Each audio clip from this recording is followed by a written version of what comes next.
the Kirlian bioelectric field camera. In 1939, inside a modest Soviet laboratory, situated in Krasnodar, Russia, a maintenance technician named Semyon Kirlian and his wife Valentina made an accidental discovery that would echo through the corridors of fringe science for generations. While repairing high-frequency electrical equipment used in hospital clinics, Kirlian observed something unsettling. When a patient's body came into contact with a high-voltage circuit, without pain or apparent harm, it emitted a fleeting and distinct glow. The couple decided to replicate the phenomenon, using photographic plates and electrical fields. The results stunned even themselves. Images emerged showing leaves, insects, and even human fingertips surrounded by glowing halos of colored light. These weren't reflections or burns. The effect persisted, even when the object was placed on insulating material. Kirlian claimed they had captured something the human eye could never see unaided: the living energy field of matter. The photographs were vivid, ethereal, and alarmingly consistent. In some cases, when the subject was under emotional stress, the glow shifted in shape and intensity. When the subject was ill, the aura dimmed. But one image in particular defied any explanation. A leaf had been cut in half, and only one portion was placed on the plate.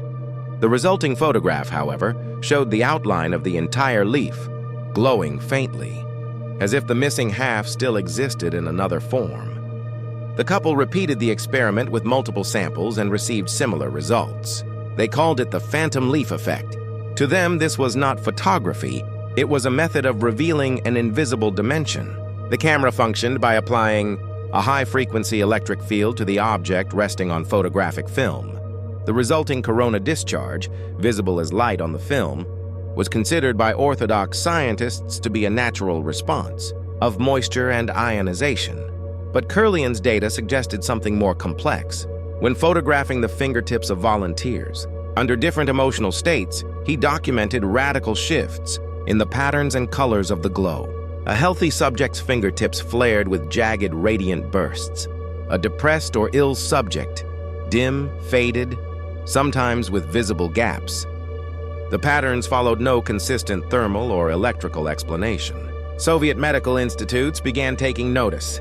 The technology was explored as a diagnostic tool, even for early cancer detection. But as interest grew, so did resistance. The Kirlian's camera began to be associated with parapsychology and spiritual energy, topics unwelcome in the materialist worldview of the era. Western scientists dismissed the photos as mere electrostatic phenomena. Soviet authorities tightened control over the couple's research. Funding dried up. The laboratory was downgraded. And then, without explanation, the most compelling images: the phantom leaf, the aura of a dying patient collapsing in real time, the energetic anomalies, were sealed away. When researchers from outside the USSR requested access to the original equipment, they were denied. Many of the original photographic plates vanished from archives. Only low-quality scans remained. After the collapse of the Soviet Union, fragments of the Kirlian's notes surfaced, but the majority were never recovered. Valentina died in 1972. Semyon passed away in 1980.